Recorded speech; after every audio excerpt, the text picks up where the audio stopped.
Amém. A igreja pode sentar nesse momento. Gostaria de chamar aqui para o nosso devocional nossa irmã Jay Ellen, que vai estar nos conduzindo na reflexão de hoje. Vou orar por você. E aí, Senhor Deus, abençoa a irmã Jay, que ela possa falar apenas aquilo que o Senhor tem ensinado a ela e colocado, aquilo que o Senhor quer falar para nós. Cuida dessa vida, cuida de nós e ensina o nosso coração nesse momento. Em nome de Jesus, amém.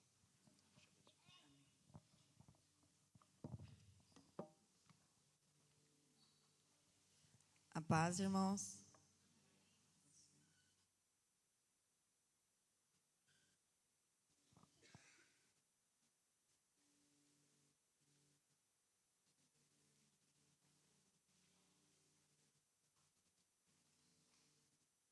O computador desligou, deixei ligadinho, mas...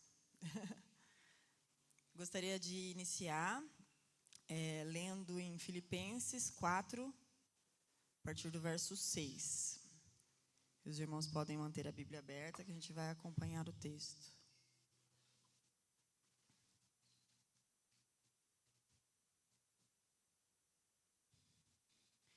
Não andeis ansiosos por coisa alguma. Em tudo, porém, sejam conhecidas diante de Deus as vossas petições, pela oração, pela súplica, com ação de graças. E a paz de Deus, que excede todo entendimento, guardará o vosso coração e a vossa mente em Cristo Jesus. Finalmente, irmãos, tudo que é verdadeiro, tudo que é respeitável, tudo que é justo, tudo que é puro, tudo que é amável, tudo que é de boa fama, se alguma virtude há e se algum louvor existe, seja isso o que ocupe o vosso pensamento. E o que também aprendestes e recebestes e ouvistes de mim, isso praticai, e o Deus de paz será convosco. Essa semana eu confesso que eu fiquei muito ansiosa, porque hoje vamos falar de ansiedade. E as emoções, elas são naturais do ser humano, né? Deus nos fez seres emocionais. E elas também foram corrompidas pelo pecado. É natural que em certas ocasiões e situações nós nos sentimos ansiosos, temerosos, tristes, desanimados, por exemplo. Mas o verso inicia dizendo: não andeis ansiosos por coisa alguma. Andar indica uma ação contínua, um modo de vida. E as estatísticas não mentem. 26,8% dos brasileiros adultos no Brasil já receberam algum diagnóstico de transtorno de ansiedade. E há alguns anos atrás, eu também entrei nessa estatística, precisei até tomar remédio. Exatamente por quê?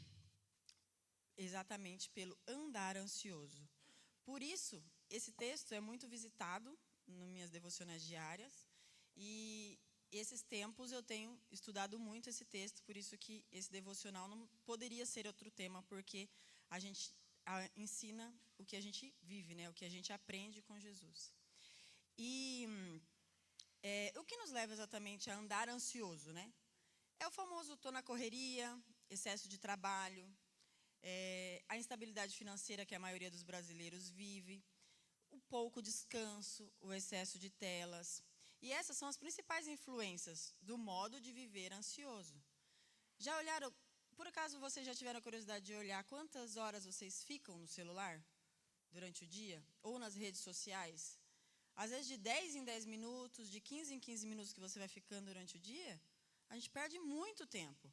E além do excesso de estímulo, da questão da comparação, a gente depois no fim do dia, no fim da semana reclama que faltou tempo, que não teve tempo de ler a Bíblia, não teve tempo de orar, que a nossa mente está vaga, que a gente não está conseguindo se concentrar.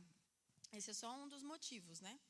E em Efésios 5,15, diz,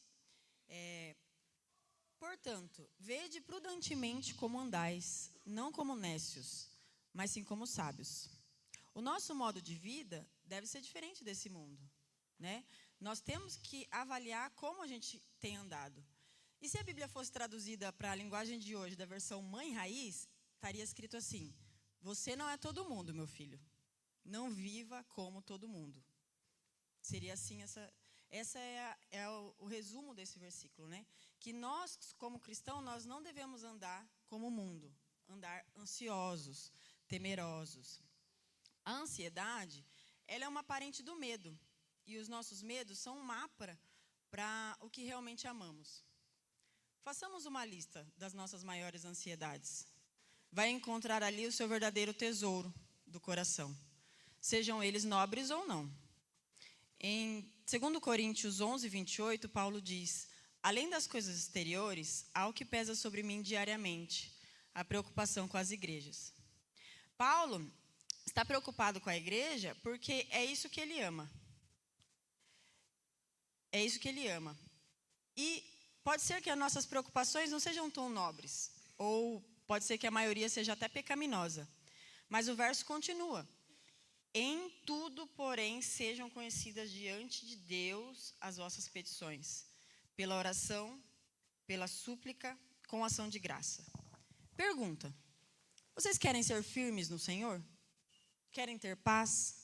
Querem ter alegria? Ser firmes em nossa mente e se sentir satisfeito? Todos nós queremos essas coisas. Mas a verdadeira solução para tudo isso, geralmente, é a última a que recorremos: a oração. A oração é uma ordem de Deus para nós. Mas Deus precisa da nossa oração? Não. Nós que precisamos. E o verso continua: em tudo, tudo que nos angustia, nos preocupa, Ele quer que derramamos o nosso coração a Ele. Nossas preocupações e ansiedades revelam a falta de confiança em Deus e a necessidade de controlar nossa própria vida. Em Salmo 62, 8 diz: confiai nele, ó povo, em todo o tempo derramai perante ele o vosso coração. Deus é o nosso refúgio. Derramai é desabafo, é clamor, é a súplica. É jogar nas mãos dele até aquelas coisas que parecem bobas, mas que nos angustiam. Ele é o refúgio em que a gente pode confiar. Em 1 Pedro 5, 7 diz: lançando sobre ele toda a vossa ansiedade, porque ele tem cuidado de vós. Você percebe o que significa cuidar de alguém? A gente dedica tempo, dedica esforço, dedica pensamento, planejamento. A gente cuida de quem a gente ama. E Deus se revela como pai que cuida de um filho. Nós que temos filhos, né? Faria sentido o seu filho estar preocupado se vai ter comida amanhã? Não faria sentido. Por quê? Quem cuida dele?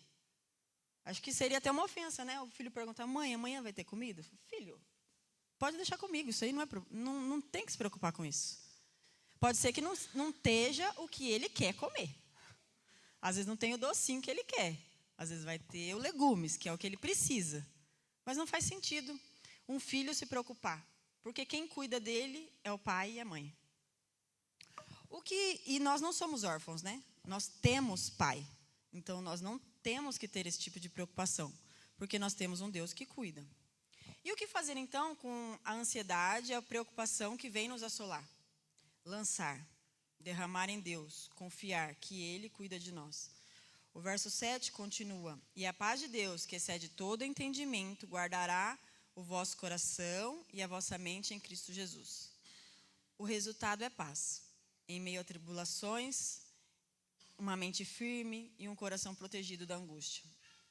Quem não quer isso? Mas por que não oramos continuamente? Como é ordenado em 1 Tessalonicenses 5,17. Porque o privilégio de falar com o Pai Todo-Poderoso, que está disponível a todo tempo para cuidar de nós, se tornou uma obrigação e um item na nossa lista de tarefas. Que muitas vezes nós fazemos roboticamente, com palavras generalizadas, em nosso momento de oração, só para não ficar sem orar. Quantas vezes a gente sai do momento de oração e fala: agora tem que trabalhar, tem que resolver isso, tem que resolver aquilo, estou preocupado com tal coisa, tem tal problema para resolver, tem que fazer isso, fazer aquilo. Só que a gente não falou para Deus. A gente não derramou o nosso problema para Deus. A gente simplesmente fez orações genéricas. Jesus, abençoa fulano, abençoa, tal. E não derramou o nosso coração perante Deus, que é o que Deus estava ali esperando de nós. É muita soberba na nossa parte, porque no final a gente confia que nós mesmos vamos resolver nossos problemas, que nós vamos achar a solução para os nossos problemas e não Deus. E quando falamos em ansiedade, a gente geralmente busca primeiro lidar com técnicas humanas, técnicas de respiração, terapia, remédio, e elas têm sua função, mas elas são limitadas. Elas não alcançam o coração e a alma humana. O mundo diz, medite, esvazie sua mente. Mas olha o que a Bíblia diz no verso 8. Finalmente, irmãos, tudo que é verdadeiro, tudo que é respeitável, tudo que é justo, tudo que é puro, tudo que é saudável, tudo que é amável, tudo que é de boa fama, se alguma virtude há, se algum louvor existe, seja isso o que ocupe o vosso pensamento. Uma mente vazia abre espaço para o natural do ser humano, maus pensamentos. E ao contrário disso, a Bíblia nos orienta a filtrar nosso pensamento em coisas boas, coisas eternas. Meditar na palavra de Deus. Em Josué 1,18, ele diz, não deixe de meditar no livro dessa lei, nelas medite de dia e de noite, para que você cumpra fielmente tudo o que nele está escrito, só então os seus caminhos prosperarão e você será bem-sucedido. A solução das nossas angústias e insatisfações interiores está na vida de oração que não temos e encher os nossos corações e pensamentos com as coisas eternas. No verso 9, continua. E o que também aprendestes, recebestes, ouvistes e vistes de mim, isso praticai, e o Deus de paz será convosco. Atentamos à importância de colocar em prática aquilo que aprendemos. Não adianta a gente só saber. No fundo, todo mundo já conhece esse texto. A maioria de nós, que somos crentes há muito tempo, a gente conhece esse texto. Às vezes até praticamente de cor. Mas como colocar em prática? Não adianta só saber, que a gente seja também praticante. Nós, no fundo, sabemos que devemos orar mais, que devemos viver de maneira diferente, os pecados que devemos vencer. Às vezes o seu pecado não é a ansiedade. Às vezes o seu pecado é a soberba, é a inveja. E no fundo nós sabemos qual pecado a gente deve vencer. Nós sabemos qual tipo de vida a gente deve ter. E que a gente não seja somente ouvintes de sermões. Sai da igreja no domingo, que sermão bom. Nossa, o pastor falou muito bem essa noite. Mas que a gente não seja somente ouvintes, somente leitores da Bíblia, mas que a gente seja também praticantes. Praticar exige de nós esforço, renúncia e a graça divina. Para concluir, eu deixo o verso Tiago 5,16. A oração do justo pode muito em seus efeitos. Em outras versões, é poderosa em seus efeitos. Então, muitas vezes a nossa falta de vida de oração é porque a gente não acredita no poder da oração. E não acredita que Deus vai resolver o nosso problema melhor do que a gente. Eu quero encorajar hoje que você não saia daqui apenas com mais conhecimento sobre ansiedade. A maioria de nós conhece esse versículo, né? Mas quando a ansiedade vier, coloque em prática. Ore. É um convite de Deus para você derramar o seu coração. Volte a praticar a oração com sinceridade, perseverança, viva sabiamente e decida hoje que você vai colocar em prática o que você ouviu e confiar. Amém.